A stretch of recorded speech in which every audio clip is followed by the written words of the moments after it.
you are part of a special culture, and you are not innately violent, or you are not less than. Back to the fun. Now, back to the destruction of ESPN. I don't like those guys over there because this is something I haven't seen.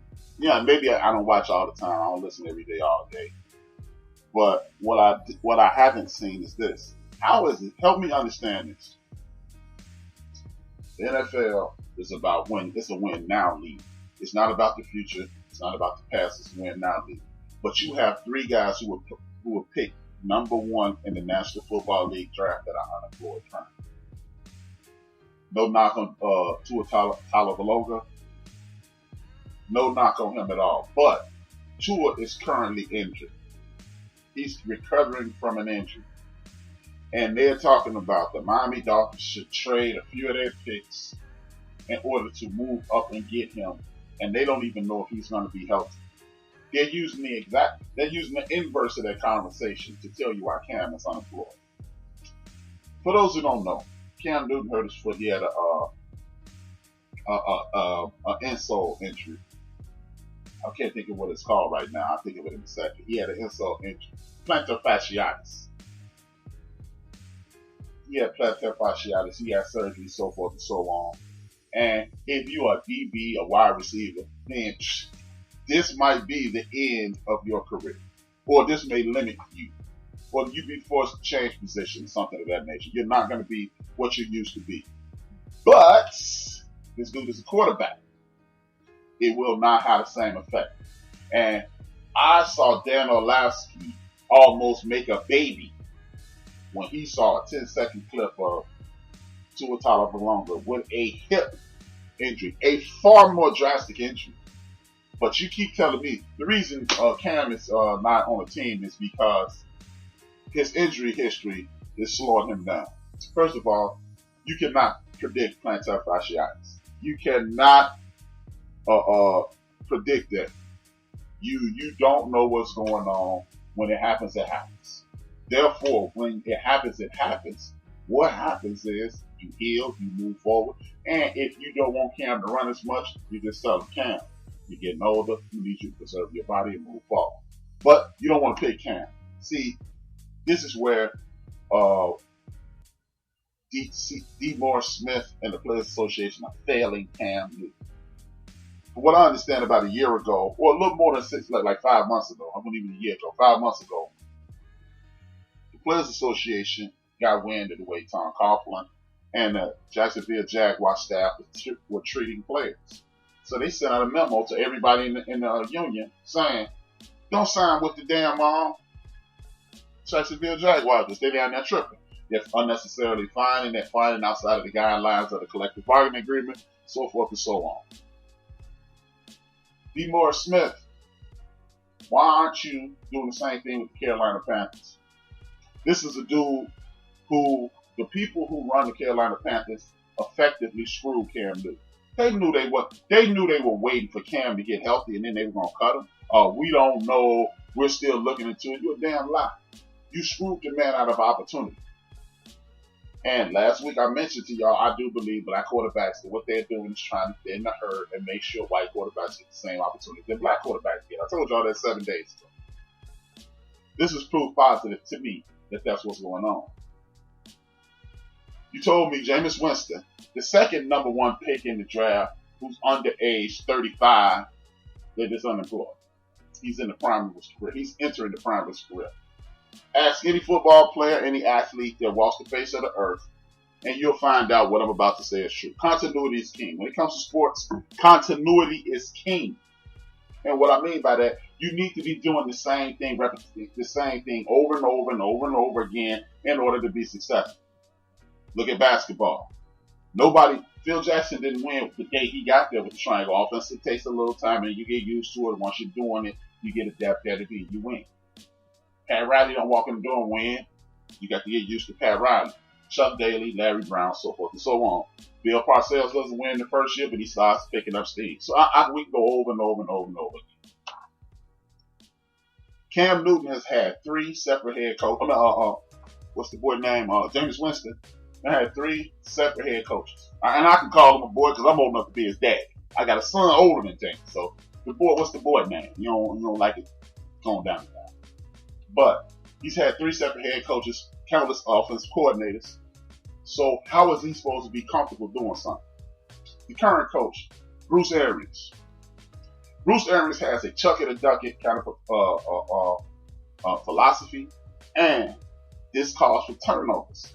So how are y'all jumping down Jameis Winston's throat for turnovers? Another set of BS. By the way, Jameis had 30 touchdowns, 30 interceptions, 5,000 yards. One of 8 people to do that in 100 years. I'm going to say that again. One of 8 people to do that in 100 years. I'm going to say it for the 3rd time, just in case you missed the first 2 times. There have been tens of thousands of people playing the National Football League. Jameis Winston and 7 other people did what he did last year. He had 30 interceptions, 30 touchdowns. Me, you, and anybody who's watched football for any extended period of time understands some interceptions are hitting wide receivers dead square in their hands. That ball popped up in there. A DB catch it. It's called a tip drill if you've ever played on a football team. Some of those things is the wide receiver running the wrong route. In the others, some of them are good plays on defense, and other turnovers are, what the hell was he thinking? Let's just be fair. I'm going to be beyond fair. Of those 30 interceptions, oh yeah, I forgot about Hail Marys. Let's just be fair though.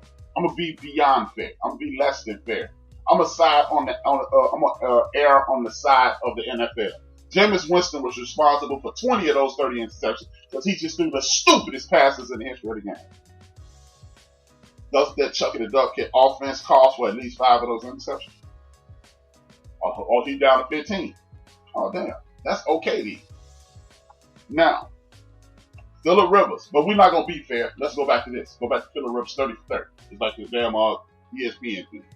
Phillip Rivers, 22 touchdowns, 20 interceptions. He's 18 years into his career. So why is he hitting wide open linebackers and DBs? But he got a job before Jameis Winston. He also keeping Jacoby Brissett, who's under contract, on the bench. He's less mobile. He's less accurate. He has far less arm talent than Jameis and or Jacoby Brissett. Why the hell is he starting if it's a win in that league? Oh, they got one of the best offensive lines in the league. By the way, Jameis Winston got sacked 40 times last year. I'm going to say it again. 40 times in 16 games. 40 times in 16 games. Did that help any? Trash running game. You want to tell me about the defense? How Jameis blew it? Look, I understand it. I totally understand it. But let's look at all the facts. Then you look at Jadeveon Clowney. Y'all tell me, it's a passing league, it's a passing league, it's a passing league, it's a passing league. Chase, what's his name? Chase Young. They're telling you that he's the most talented player in the NFL draft. You know why? Because he can get to the quarterback. Jadeveon Clowney stops the run and gets to the quarterback. Again, Jadeveon Clowney does both. He was one of the anchors on a Seattle Seahawks defense. He only got 2 sacks, but see, that's how they trick you with the stats. I keep telling y'all, don't be running them damn stats at me because the stats don't mean a damn thing. Impact on game. If Jadeveon is taking on a double team in the chip and the other dude's getting to the quarterback, that's part of Jadeveon Clowney's sack too. They don't tell you that, but when you watch the film, your coaches, your position coaches, your head coach, your defense coordinator, they're kissing your ass for that. But back to the point. Jadeveon Clowney can get to the quarterback. He can stop the run. He's been in the conversation with defensive coordinator of the defensive player of the year. He was an unstoppable force in Texas, and they got rid of him because the coach is a damn fool. Exactly, Mandelion. Go Buckeyes, Chase Young. Mandelion from the great state of OH10. But they're telling you that he's not needed. Oh, he don't need to get top dollar. Why not? I'm anchoring a playoff defense. The defense that I left went straight to hell. Impact on game. But my man Jadeveon Clowney, he ain't getting all the bread he deserves. Jameis Winston, oh, he needs to be a backup. Yeah. Hey, by the way, Jameis Winston had 2 games where he threw 6 interceptions. Guess who else does that on a regular basis? He got 3 games like that in the last 2 years. And he didn't even play last year. In the last 3 games, he got 3 years, he got 3 games like that. He ain't played last year. Ben Roethlisberger. Ben Roethlisberger will hit a wide open linebacker or DB better than just about anybody in the league. How the hell is Jameis Winston?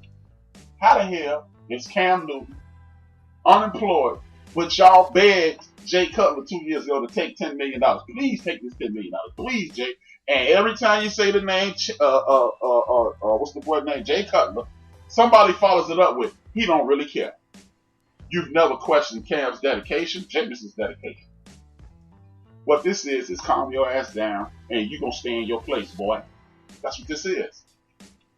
I don't work for ESPN, but I tell the truth, man. I keep it funky.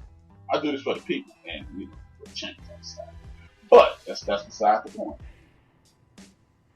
How in the hell are these three number one draft picks, none of them 35 or older, how they unemployed, but you got a dude who's 43 freaking years old, and by all of you big time metrics, guys, show me the metric that say he ain't fell off like bad dope. That's a Chicago saying. Look it up in Urban Dictionary. It means gone bad.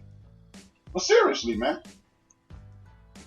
how are you telling me that this dude ain't falling off? Oh man, it's the weapons. But you told me he does more with less. I mean, yeah, he does more with less. Oh, his magic on the contract that he did when he sold his soul to the devil's running out now. The devil asked for his soul. And I'm just joking. I don't have no issue with Tom Brady. Anybody who's ever listened to my show understand I'm a Tom Brady fan. But it's over, man. I was out. Marcus Allen, my favorite football player ever. Yeah, I live in Chicago. Born and raised in Chicago. Bad fan. Marcus Allen, my favorite football player ever. Figure that. But I don't need him to run a power sweep tonight. He's not going to be well at it. Eric Dixon, my second favorite football player on offense. Excuse me. On offense. On offense, they're my two favorite players on offense. Everybody know I love the defense. You can't play defense, you ain't going to be on HRap top 10. I'm sorry. But Mark Saleh, Eric Dixon, they in the top 10. I don't know how everybody else fit in. But y'all know Mel Blunt is my man, and then it works down from there. But explain that to me, y'all. A clearly washed up what's his name? A clearly washed up Tom Brady. Phillip Rivers is so far to washed up them. He got on his PJs out there playing. But they're working, and Jameis, Jadeveon, and Cam ain't. And somebody explain to me why. You know what? Big ups to Tyrod Taylor, man. You know what, man? Big ups to Tyrod. I'm going to stop the music and give a big ups to Tyrod Taylor.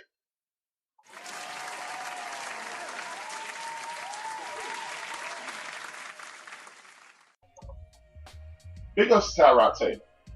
Everybody talks about the fragile ego of the quarterback. Everybody talks about how nobody wants competition. Tyrod Taylor been working out with Cam Newton and posted a picture like, come on out to San Diego, and if you can't, take my job. Big ups to T-Mobile.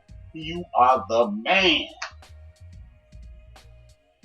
Because a lot of people wouldn't want. Look, Cam Newton is clearly a better quarterback than T-Mobile. Tyrod Taylor is a borderline starter. And if Cam Newton went there, he know he'd be a backup. He knows. What do you think, my man Mandela Young from New Max Radio? If y'all see that New Max Radio, I need y'all to hit the follow button. Support all the brothers on Spreaker, man. We're trying to make this thing happen. What do you think about Teddy going to Carolina? I think that's a perfect fit. Because the reason I think that's a perfect fit, Mandela Young, is this. Teddy Bridgewater is the black version of Joe Burrow. Not a super strong arm, extremely intelligent, mobile, and will hit people when he has to. If that dude can make the same space offensively as they did last year in LSU, if he can create that same kind of space, and I think they can because the NFL isn't physical. They got a thing called defenseless receiver. And when I first heard that, I thought they was receivers running around with no pads and stuff. So, but they got things like defenseless receivers. They're making everything palatable for the novice football fan. So he's going to be able to make that same space. Teddy's going to be able to fall right in line with that. Teddy should have still been in Minnesota. That's a whole nother conversation for a whole nother day. But I think he's going to do a damn good job. He's just like Joe Burrow, but he knows the game. He's going to pick up right where he left off with the Saints last year. And it seems as if coaches have finally realized what a coach is supposed to do. A head coach is not supposed to implement a system and to make you adapt to it. It's for a head coach, from my perspective, shout out to my coach, Jimmy Fields, rest in peace. he always taught us that it's